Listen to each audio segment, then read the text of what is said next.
अगर मैं ये कहूँ इन शब्द के बिना ना तो आप अंग्रेजी बोल सकते हैं और ना ही लिख सकते हैं।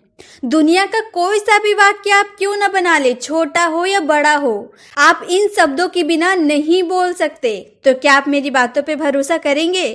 बिल्कुल करेंगे, क्योंकि मैं जो बोल रही हूँ ना वो सही बोल रही हूँ। तो चलिए देखते हैं और सीखते हैं कि क्या है वो वर्ड जिनके बिना हम इंग्लिश बोल नहीं सकते।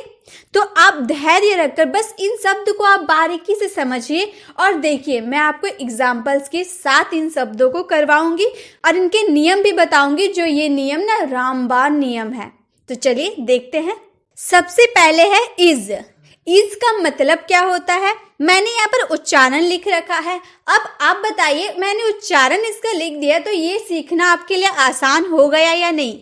जरूर हो गया। और मेरा काम है कि आपको आसान भाषा में इंग्लिश सिखाऊं। तो इसका मतलब क्या होता है? है, वह जा रहा है, वह खा रहा है। जो हम लोग का लास्ट में जो है आ रहा ना, उसके लिए हम क्या यूज करते हैं? इज का यूज करते हैं। मैं इसका नियम भी आपको बताऊंगी, एग्जाम्पल में कैसे यूज करते हैं वो भी मैं बताऊंगी। अब बहुत सारे स्टूडेंट को ये लगता होगा कि ये तो बहुत ही आसान है, मैं आराम से कर लूंगा या कर लूंगी। लेकिन गाइस, आप अपने मन में सोचिए, क्या आप इन शब्दों के बिना दुनिया का कोई वाक्य बना सकते हैं? बिल्कुल नहीं, बिल्कुल नहीं बना सकते। तो गाइज, ये सीखना ना आपके लिए बहुत ही ज़रूरी है। तो इसे सीखिए और अपनी इंग्लिश को ना काफ़ी इम्प्रूव बनाइए। ज़रूरी नहीं है मैं इज, एम, आर सिर्फ इतना ही बताऊंगी। मैं इस वीडियो में बहुत सारे शब्द आपको बताऊंगी। तो आप धैर्य रखकर बस सीखते चलिए मेरे साथ। इसका मतलब होता है, ये तो आप लोगों ने जान लिया। इसका रूल क्या है? इसका यूज हम कैसे सब्जेक्ट में करते हैं? ही, शी, इट या किसी के नाम। किसी का नाम मैंने बोला तो आप समझ गए कि लड़का का भी नाम हो सकता है, लड़की का भी नाम हो सकता है। राम, सीता, गीता, मोहन सब हो सकता है। यानी कि जो हम लोग का थर्ड पर्सन सिंगुलर होता है, ही, शी, इट या फिर किसी के नाम, उसके साथ हम लगाते हैं इज। ही का मतलब होता है वह हम लोग का मेल के लिए होता है। ही का मतलब होता है वह एक डॉक्टर है। हम लोगों ने ऐसे कहा तो वह, हम लोग मेल की जब बात करेंगे, वह लिखेंगे मेल के लिए, पुरुष के लिए, तब हम ही लगाएंगे। और वह का मतलब भी सी होता है, लेकिन ये फीमेल के लिए लगाएंगे। वह एक टीचर है। अगर हम लड़की की बात करें, स्त्री की बात करें, महिला की, तो हम क्या लगाएंगे? सी लगाएंगे। क्या? SHE, she. ठीक है, इसका मतलब भी वह होता है, लेकिन ये फीमेल के लिए यूज होता है। इट का मतलब भी यह होता है। और नाम तो आप जानते हैं, नेम का मतलब नाम, किसी का भी नाम हो सकता है। जैसे अब मैं आपको एग्जांपल देके समझा देती हूँ। वह एक डॉक्टर है, तो ये हमारा क्या हो गया? है के लिए हम क्या यूज करेंगे?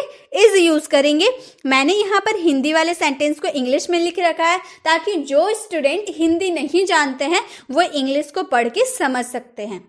तो वह एक डॉक्टर है, ही इज अ डॉक्टर। अगर आप मेल की बात कर रहे हैं, अगर किसी पुरुष की बात करें कि वह एक डॉक्टर है, तो हम बोलेंगे ही इज अ डॉक्टर। अगर आप किसी महिला, फीमेल की बात करें, तो आप बोलिएगा she is a doctor. He is a doctor. अगर फीमेल की बात करें तो she is a doctor. Clear? Is का यूज हम सेंटेंस में यही करते हैं, सब्जेक्ट के जस्ट बाद हमारा इज रहेगा। हो गया, इज का बस यही काम था। आई होप आपको अच्छा लग रहा होगा। अभी और हम अच्छे अच्छे शब्दों को कवर करने वाले हैं। अब हमारा है एम। एम का मतलब होता है हूँ। यहाँ मैंने उच्चारण लिख रखा है। एम का मतलब होता है हूँ। इसका रूल जो है ना बहुत ही आसान है, स्टूडेंट के माइंड में तुरंत फिट हो जाता है, क्योंकि जो एम है वो सिर्फ और सिर्फ आई के साथ ही यूज होता है। एम किसके साथ यूज होगा? सिर्फ आई के साथ। उसका मतलब होता है मैं एक डॉक्टर हूँ, मैं एक शिक्षक हूँ, मैं एक मैकेनिक हूँ। तो मैं जो आप बोल रहे हैं ना, मैं के लिए आपको क्या यूज करना है? आई। और आई के साथ हमेशा एम का यूज होता है। मैं एक टीचर हूँ, यहाँ मैंने इंग्लिश लिख रखा है, मैं एक टीचर हूँ, I am a teacher. I am a teacher, I के जस्ट बाद एम का आपको यूज करना होता है। तो मैं एक टीचर हूँ, आई एम अ टीचर। आप बोलेंगे मैं एक स्टूडेंट हूँ, आई एम ए स्टूडेंट। मैं एक डॉक्टर हूँ, आई एम अ डॉक्टर। तो उसी तरह से आपको आई के जस्ट बाद एम का यूज करना होता है। एम भी हो गया खत्म। अब है हमारा आर। उच्चारण देखिए, आर का मतलब होता है या फिर हो। आपके सेंटेंस पे डिपेंड कर रहा है। आप एक डॉक्टर हैं या फिर आप एक डॉक्टर हो। इस तरह से हम सेंटेंस बोलते हैं ना, जरूरी नहीं है हे आया तो इज का ही यूज होगा, वो तो हम सिर्फ थर्ड पर्सन सिंगुलर के लिए इसका यूज करते हैं। लेकिन आर का रूल क्या है? आर का रूल है ये हमेशा वी, दे और यू के साथ यूज होगा, और किसी के साथ आर का यूज आप नहीं कर सकते सिवाय वी, दे, यू। वी का मतलब होता है हम या हम लोग, हम जा रहे हैं या हम लोग जा रहे हैं, तो हम या हम लोग का मतलब वी। दे का मतलब वे या वे लोग खा रहे हैं या फिर वे खा रहे हैं, वे या वे लोग बोले उसके लिए दे यूज करेंगे। यू का मतलब तुम, आप, तुम लोग, आप लोग, कुछ भी आपका सेंटेंस में आए तो उसके लिए आपको क्या यूज करना है? यू का यूज करना है। तो आर का यूज हम वी, दे और यू के लिए करेंगे। जैसे हमारा एग्जाम्पल है, तुम ईमानदार हो, यू आर ऑनेस्ट। यू, तुम के लिए हम लोगों ने क्या देखा? यू का यूज करेंगे, तो हम लोगों ने यू का यूज किया, और यू के साथ हम लोग को आर लगाना है, ये तो हम लोग सीख रहे हैं। तो यू के बाद हम लोगों ने आर लगाते हैं, उसके बाद ईमानदार के लिए ऑनेस्ट। यू आर ऑनेस्ट, तुम ईमानदार हो। इस वाले वीडियो में आपके शब्द तो आप सीख रहे हैं, हेल्पिंग वर्ब वाले जो शब्द हैं वो तो आप सीख रहे हैं, साथ में आप सेंटेंस को भी बनाना सीख रहे हैं। आपके लिए वीडियो बहुत ही आसान हो गया। मैंने रूल भी आपको बता दिया कि किसके साथ क्या यूज होगा, अब आप कंफ्यूज कभी नहीं होंगे। तो ये आर भी हो गया हम लोग का खत्म। तो हम लोगों ने क्या क्या सीखा? इज, एम, आर, ये तीन हम लोगों ने सीख लिया। अब आगे सीखते हैं। अब हमारा वॉज का मतलब होता है था, थी। जो इज, एम, आर हम लोग यूज किए ना, वो प्रेजेंट में आप इस्तेमाल करेंगे। वह खा रहा है, वह सो रहा है, वह जा रहा है, वह आ रहा है, तो है, हो, हूं रहेगा ना आपके सेंटेंस में, मतलब आप प्रेजेंट की बात कर रहे हैं। लेकिन अगर आपके सेंटेंस के लास्ट में था, थे, थी आ गया तो आप समझ जाइएगा ये पास्ट का सेंटेंस है। तो पास्ट में था, थे, थी आता है, उसके साथ आपको वॉज का यूज करना है। किसके साथ वॉज का यूज करते हैं? रूल भी देख लेते हैं। तो रूल हमारा है आई, ही, शी, इट और नेम के साथ हम लोग को वॉज का यूज करना है। किसके साथ? हमारा आई और थर्ड पर्सन जो सिंगुलर होता है, आई, ही, शी, इट या फिर किसी के नाम के साथ हम वॉज का यूज करेंगे। आई का मतलब होता है मैं, आई। इट का मतलब होता है यह। नेम का मतलब नाम। ही का मतलब वह, यानी कि मेल की बात करेंगे तब हम ही का यूज करेंगे। और शी का मतलब भी वह होता है, लेकिन ये फीमेल के लिए हम यूज करेंगे।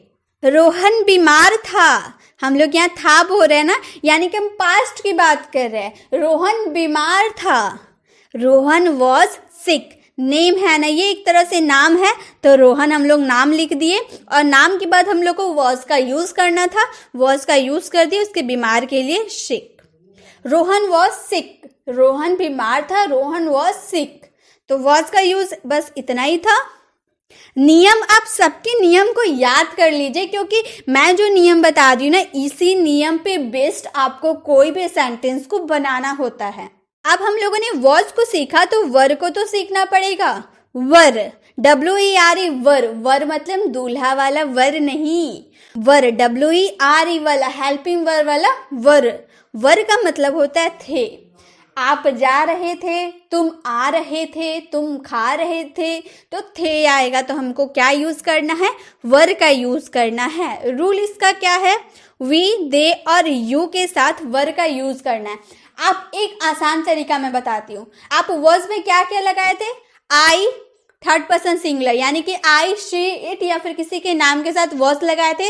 उसको छोड़कर बाकी जितना भी सब्जेक्ट बचा ना, बाकी बस यही तीन ही सब्जेक्ट बचा, वी, दे, यू, तो वो छोड़कर आपको जो सब्जेक्ट बचा उसके साथ आपको वर का यूज करना है।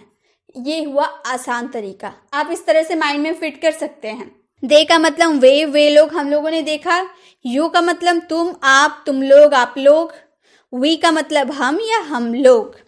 वे लोग आ रहे थे, वे लोग घर से निकल चुके थे, वे लोग आ रहे थे, रास्ते में हैं, वे लोग आ रहे थे, दे वर कमिंग। अब आ रहे थे, आपने टेंस तो पढ़ा होगा, नहीं पढ़ा है तो मैंने टेंस वाली वीडियो अपलोड कर चुकी है, वो भी एकदम आसान भाषा में, एक बार में आपके दिमाग में छप जाएगा। इतना आसान तरीके से मैंने टेंस आपको सिखाया है, तो आप वो वीडियो को ज़रूर देख लीजिएगा अगर आप टेंस सीखने में इंटरेस्टेड है तो। लेकिन एक बात बताऊं, इंटरेस्टेड की बात ही नहीं आती है। अगर आपको इंग्लिश बोलना है तो टेंस को सीखना ही पड़ेगा। इंग्लिश सीखने का कोई ज़रिया नहीं है टेंस के बिना। टेंस सीखिए, ज़रूरी है टेंस सीखना। आप ज़रूरी नहीं है कि मेरी वाली वीडियो देखिए, आप कोई सा भी वीडियो देख सकते हैं। मैं ये नहीं बोल रही हूँ कि मेरी वाली वीडियो देखिए, लेकिन आपको टेंस सीखना है तो आप टेंस को सीखिए। ज़रूरी है सीखना आपके लिए, इंग्लिश बोलने के लिए, तो उसे सीखिए। तो वे लोग आ रहे थे, दे वर कमिंग। यहाँ आ रहे थे हम बोले ना, रहे थे, काम कंटिन्यू चल रहा होता है ना, तो हम लोग को वर्ब में आईएनजी लगाना होता है।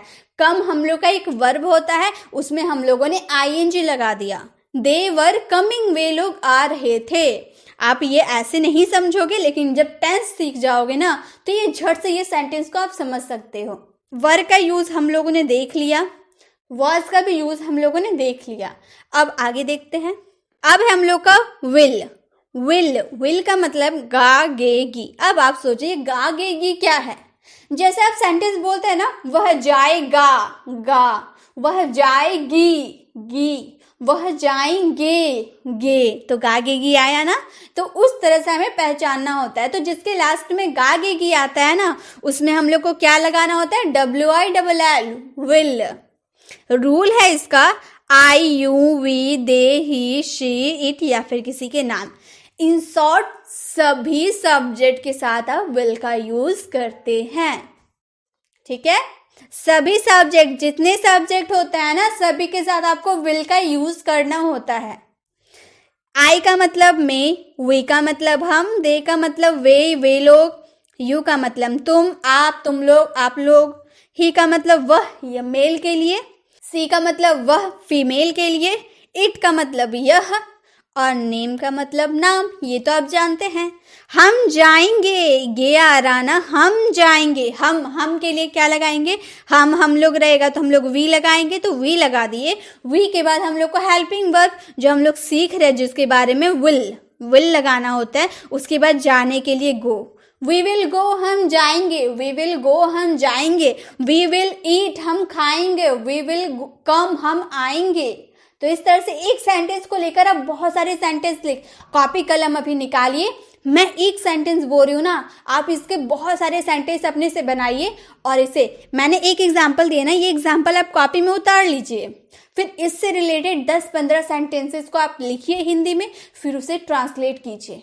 आप नहीं भी जानते हो, बिगिनर हो आप, फिर भी ये आप कर सकते हो। आप मन में विश्वास रखिए कि आप कर सकते हैं, तो करिए, मेरे साथ करिए। मैं हर एक सेंटेंस का पूरा मीनिंग अच्छे से एक्सप्लेन करूंगी, कैसे हम लोगों ने क्या लगाया, मैं सब कुछ बताने वाली हूँ। तो आप मेरे साथ प्रैक्टिस करते हुए चलिए। खासकर जो बिगिनर्स है ना, वो इस वीडियो पे ज़्यादा ध्यान दें। अगर आप बिगिनर्स नहीं, आप इंग्लिश काफ़ी अच्छे से जानते हैं, तो भी आपके लिए बहुत ज़रूरी है प्रैक्टिस के लिए। क्योंकि आप लोग इंग्लिश तो सीख जाते हो, फिर आप लोग सोचते हो कि हाँ मैं तो इंग्लिश जानता हूँ तो क्या करूँगा ये सब करके, लेकिन आप लोग भूल जाते हैं कि प्रैक्टिस सबसे ज़्यादा ज़रूरी होता है। अब है हम लोग का CAN, कैन। कैन का मतलब होता है सकता है, सकती है, सकते हैं, सकता हूँ, सारे मीनिंग होते हैं कैन के। अब मैं ये बता दूँ, कैन एक मॉडल वर्ब है। अब मॉडल वर्ब क्या होता है ये भी आप नहीं जानते, तो मैंने मॉडल की फुल वीडियो, जितने भी मॉडल्स होते हैं ना, सारे मॉडल्स को एक ही वीडियो में मैंने बताया है, और बिल्कुल इसी तरह से एकदम आसान भाषा में। एक बार अगर आप देख लिए ना, आपको पूरे अच्छे से क्लियर हो जाएगी।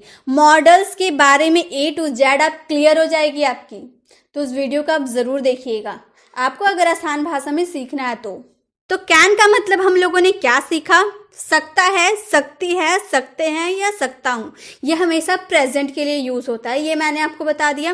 प्रेजेंट, इसका रूल है I, you, we, they, he, she, it या फिर किसी के नेम के साथ हम कैन का यूज करते हैं। इन शॉर्ट जितने भी सब्जेक्ट होते हैं ना, सबका यूज हम कैन के साथ करते हैं। अब मैं ये बार बार बताना नहीं चाहती, क्योंकि आपको एक बार मैंने बताया तो समझ में आ गया कि ही का मतलब वह, मेल के लिए यूज होता है। सी का मतलब भी वह, लेकिन फीमेल के लिए यूज होता है। इट का मतलब यह, नेम का मतलब नाम, आई का मतलब मैं, वी का मतलब हम या हम लोग, दे का मतलब वे या वे लोग, और यू का मतलब तुम, आप लोग, तुम लोग, सभी। हो गया, ये हम लोगों ने जान लिया क्या था। मैंने बार बार ये आपको बताया है, आपके दिमाग में अच्छे से फिट हो गया होगा। अब हम सेंटेंस पे आते हैं। अब ध्यान दीजिएगा कैसे सेंटेंस बनता है। अब तुम जा सकते हो, आप किसी को बोलते हो ना, तुम अब जा सकते हो, तुम ये खा सकते हो, तुम ये कर सकते हो, तुम वहां जा सकते हो, तुम यहाँ आ सकते हो। ऐसे सेंटेंस आप बोलते हैं ना, सकते हो, सकते हैं, ऐसे सेंटेंस आ रहा ना लास्ट में, मतलब आपको उसमें कैन का यूज करना है। क्या चीज का यूज करना है? कैन का यूज करना है। तो सबसे पहले आप सब्जेक्ट लगा दीजिएगा। अब जरूरी नहीं है ये अब मैंने पहले लिखा तो ये सब्जेक्ट है, ये सब्जेक्ट नहीं होता है। तुम हमारा सब्जेक्ट है, तो तुम के लिए हम क्या देखें हम लोग, तुम के लिए हम लोग यू का यूज करते हैं, तो यू का यूज कर दिए।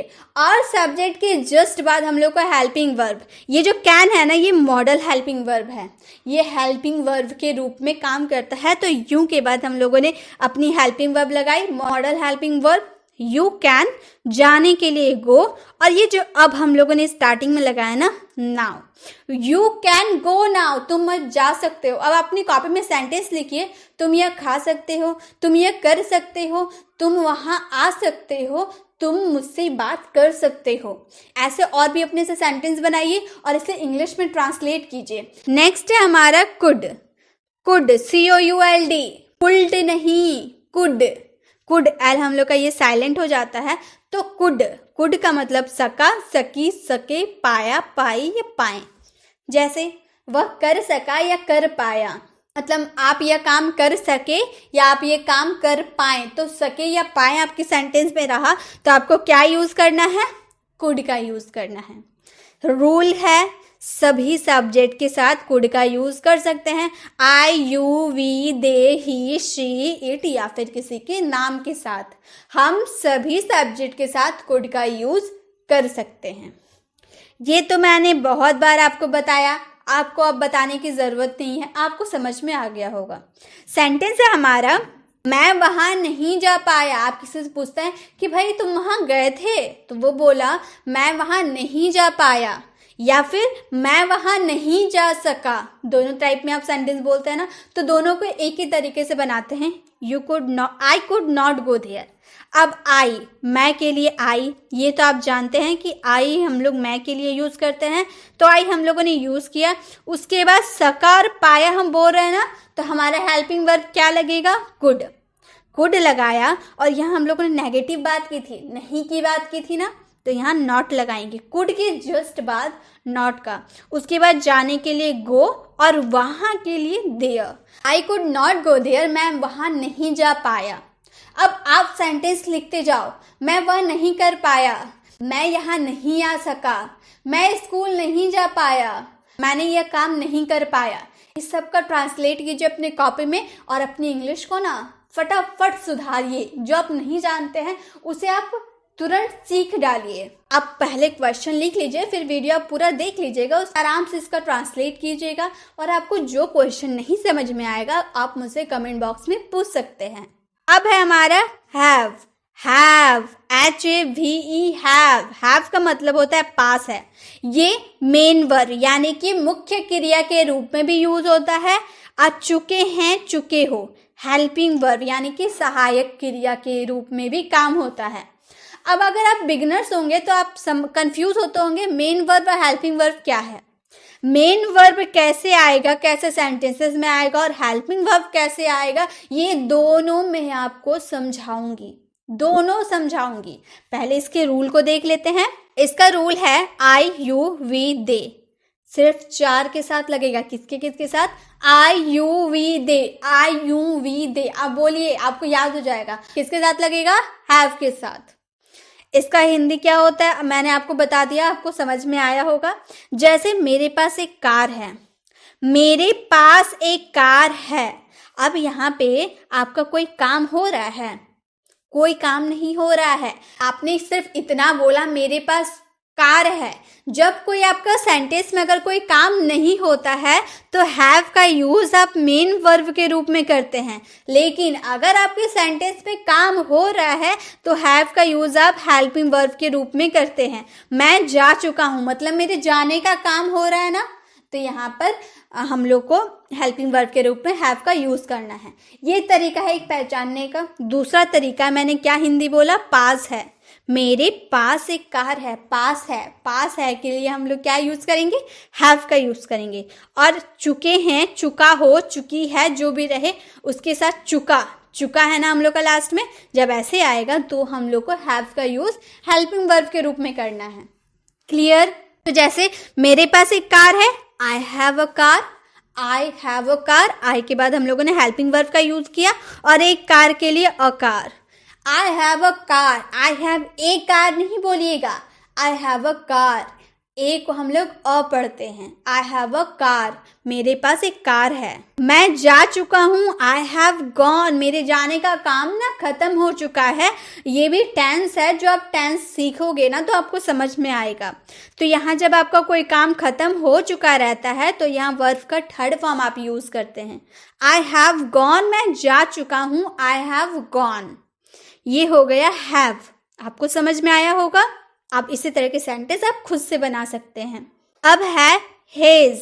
हेज का मतलब होता है पास है, इसका मतलब भी पास है होता है, और ये भी मेन वर्ब यानी कि मुख्य क्रिया में काम होता है।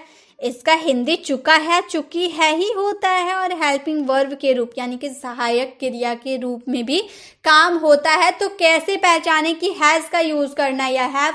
दोनों रूल तो सेम, दोनों का हिंदी मीनिंग तो सेम है, हिंदी मीनिंग सेम है बट रूल अलग है। इसका रूल है ही, सी, इट या किसी के नाम के साथ यूज होना, और हैव का रूल था आई, वी, यू और दे के साथ यूज होना। क्लियर? यही डिफरेंस है, यही डिफरेंस आपको पहचाननी है। थर्ड पर्सन सिंगुलर के साथ आपको हैज का यूज करना है। राम के पास एक कार है। राम हम लोग का क्या है, नाम है ना, तो राम के पास एक कार है, Ram has a car. Ram has a car, वह जा चुकी है, चुकी है यानी कि लड़की की बात करें, सी हैज गॉन, वह जा चुकी है, सी हैज गॉन। ठीक है, हैज बी क्लियर। अब है हमारा हैड। हैज सीखा, हैव सीखा, वो तो प्रेजेंट के लिए यूज करते हैं, और हैड का यूज हम सिर्फ और सिर्फ पास्ट के लिए करते हैं। ठीक है, जब से आपके सेंटेंस में रहा पास था, पास था कोई चीज, पास था पास्ट में, तो मेन वर्ब के रूप में ये भी काम करता है, मुख्य क्रिया के रूप में। चुका था, चुकी थी, चुके थे, था थे थी आ रहा है ना इसमें लास्ट में, चुका था, चुका थी, चुके थे। हेल्पिंग वर्ब के रूप में भी ये काम होता है यानी कि सहायक क्रिया। इसका रूल ये है कि ये सभी सब्जेक्ट के साथ ऐड हो जाता है, मतलब ये इतना अच्छा है कि ये सभी सब्जेक्ट को अपने साथ मिलजुल कर फैमिली की तरह रहता है। यही कह सकते हैं ना कि हैड का यूज हम सभी सब्जेक्ट के साथ कर सकते हैं, हैड को कोई प्रॉब्लम होता ही नहीं है। राम के पास एक कार था की बात किए ना, है रहेगा तो हैज हैव का यूज करेंगे, लेकिन जब था आपको बोल देगा ना तो सिर्फ हैड का यूज करेंगे। राम के पास एक कार था, राम हैड अ कार। सारे रूल सेम है, बस आपको हैज हैव जहां लगाते थे ना आप वहां हैड लगा देना है। Ram had a car, Ram के पास एक कार था, राम हैड अ कार। वह जा चुकी थी बोल रहे, है नहीं बोल रहे, वह जा चुकी थी, she had gone, she had gone, वह जा चुकी थी, सी हैड गॉन। तो हैड इतना ही था, हैड भी आपको समझ में आ गया होगा। अब है हमारा यूज्ड टू। यूज्ड टू का मतलब होता है करता था या किया करता था। यूज्ड टू का मतलब होता है करता था या किया करता था। मैं एक एग्जाम्पल के थ्रू आपको समझाती हूँ। मान लीजिए कोई व्यक्ति ऐसा है जो पास्ट में वो काम हैबिट के तौर पे करता था ना, मैं बचपन में क्रिकेट खेला करता था, मैं बचपन में स्कूल जाया करता था, मतलब पास्ट में वो काम किया करता था, तो वहां पे हम यूज्ड टू का यूज करेंगे। क्लियर? पास्ट में कोई काम हैबिट के तौर पे आप करेंगे ना तो उसमें यूज्ड टू का यूज होता है। इसका रूल यह है कि ये सभी सब्जेक्ट के साथ ऐड हो जाता है, यानी कि सभी सब्जेक्ट के साथ आप यूज्ड टू का यूज कर सकते हैं। जैसे तुम वहां जाया करते थे, मतलब तुम हैबिट के तौर पे पास्ट में वहां जाया करते थे, you used to go there, you used to go there. आपने क्या देखा, यूज्ड टू सभी सब्जेक्ट के साथ यूज होता है, तो तुम के लिए यू होता है, यू के बाद used to go there, you used to go there, you used to go there, तुम वहां जाया करते थे। क्लियर? बस यूज्ड टू इतना ही था कि जब आप पास्ट में कोई चीज हैबिट के तौर पे करते थे ना, तो उसमें यूज्ड टू का यूज करना है। अब है हमारा वुड। वुड का मतलब होता है गा गे गी, गा गे गी। मतलब अब आप बोलिएगा कि मैम विल में भी तो गा गे गी आता था और वुड में भी गा गे गी, तो पहचाने कैसे कि विल का यूज करे या वुड का यूज करे? तो गाइस ये भी सिंपल है, मैंने मॉडल्स में आपको बहुत बार बताया है। आपने मॉडल्स नहीं देखा है तो प्लीज देखिए, अगर नहीं अभी आपको समझना है तो मैं थोड़ी सी समझा देती हूँ यहाँ पर भी। जब आप कोई काम फ्यूचर इन पास्ट, मतलब फ्यूचर की बात आप पास्ट में करें, एग्जाम्पल के थ्रू मैं आपको बताऊंगी। रूल यह है कि ये सभी के साथ वर्ड का यूज आप कर सकते हैं, सभी सब्जेक्ट के साथ। जैसे उसने कहा कि वह आएगा। अब मैं एक एग्जाम्पल देती हूँ। मान लीजिए आप और आपका फ्रेंड फोन में बात किया था कि तुम स्कूल जाना, मैं भी जाऊंगा। दोनों आपस में डिसाइड कर लिए थे आप लोग कि हम दोनों स्कूल जाएंगे, लेकिन आप स्कूल पहुंच गए लेकिन आपका फ्रेंड स्कूल नहीं पहुंचा। तो इस स्कूल में जो आपका क्लासमेट है वो आपसे पूछा कि तुम्हारा फ्रेंड अभी तक आया नहीं, तो उस समय आप बोल रहे हैं ना कि उसने कहा था वह आएगा, मतलब पास्ट में उसने कहा था ना कि वह स्कूल आएगा, फ्यूचर में वह स्कूल आएगा। तो इस वाले सेंस में आपको वर्ड का यूज करना होता है। आपको समझ में आया? मैं फिर से एक बार बता देती हूँ। जब आप पास्ट में कोई बात बोले फ्यूचर के लिए तो उसमें वर्ड का यूज करेंगे। उसने कहा कि वह आएगा, ही सेड, उसने कहा कि दैट he would come, उसने कहा कि वह आएगा, he said that he would come। तो वुड की पहचान ऐसे ही आपको करनी है। जरूरी नहीं है गा गे गी आएगा तो उसमें तो विल का भी यूज होता है। तो इस वाले देखकर आपको नहीं समझना है, आपको सेंटेंस को देख के समझना है कि आप सेंटेंस कैसे बोल रहे हैं। फ्यूचर इन पास्ट की बोल रहे हैं या फिर सिंपल वह जाएगा वह आएगा ऐसे बोल रहे हैं। तो उस तरह से आपको समझ के करना है। नेक्स्ट है हमारा शुड। शुड का मतलब होता है चाहिए। शुड का मतलब ये भी एक मॉडल वर्ब है जो मैंने मॉडल्स में बताया है। शुड का यूज हम तब करते हैं जब किसी का एडवाइस देनी या लेनी होती है। तुम्हें वो काम करना चाहिए, क्या मुझे वो काम करना चाहिए?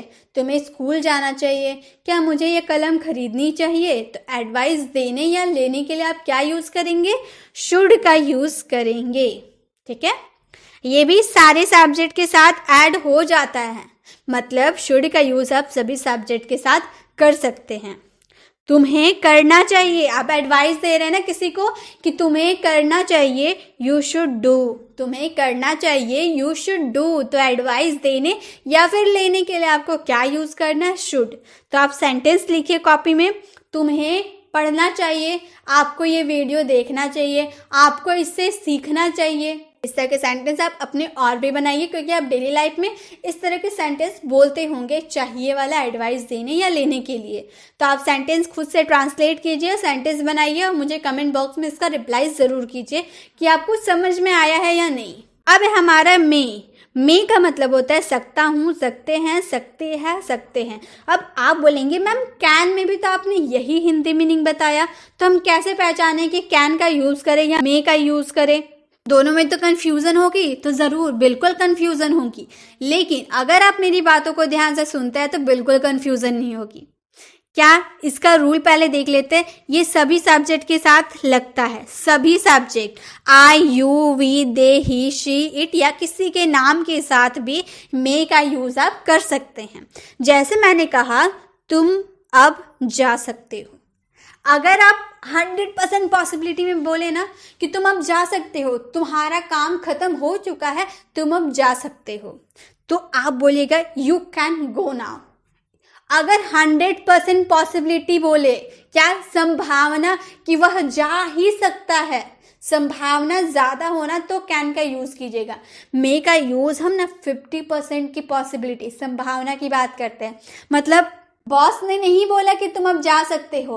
अब आपने काम किया, आपके साथ जो आपका फ्रेंड था उसने बोला कि तुम्हारा तो काम खत्म हो गया है, तुम अब जा सकते हो।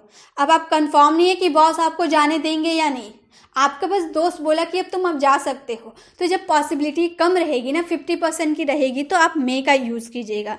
यू मे गो नाउ, तुम अब जा सकते हो, यू मे गो नाउ। तो आपको सेंटेंस को देख के समझना है कि कैन का यूज़ करें या मे का यूज़ करें, किस पॉसिबिलिटी की आप बात करें उसके हिसाब से। अब हमारा माइट, मे के बाद आया माइट। शायद सकती है, शायद सकता है या शायद सकते हैं, मे के जैसा ही है, लेकिन इसमें मे से भी कम पॉसिबिलिटी होती है। शायद, शायद तुम यह कर सकते हो, या फिर नहीं भी कर सकता है ना कोई काम, तो शायद तुम वहाँ जा सकते हो, शायद तुम्हें यह करना पड़ सकता है। तो शायद का मतलब माइट। ये भी सभी सब्जेक्ट के साथ लग सकता है। लग सकता है क्या, लगेगा ही। जितने भी सब्जेक्ट होते हैं ना, सभी के साथ आप माइट का यूज करते ही हैं और करना ही पड़ेगा। शायद तुम यह कर सकते हो, एबिलिटी, उसकी जो करने की योग्यता है ना, आपको नहीं पता है कि वह यह काम कर सकता है या नहीं। तो जब आपकी पॉसिबिलिटी शायद में करके बोले ना कि शायद तुम ये कर सकते हो, तो बोलिएगा you might do this, you might do this. तो शायद तुम ये कर सकते हो। तो आपकी शायद जो बोल दी ना, तो पॉसिबिलिटी बहुत कम हो गई ना। अब आपको नहीं पता वो कर ही सकता है या फिर नहीं कर सकता है, तो ऐसे सिचुएशन में आपको माइट का यूज करना होता है।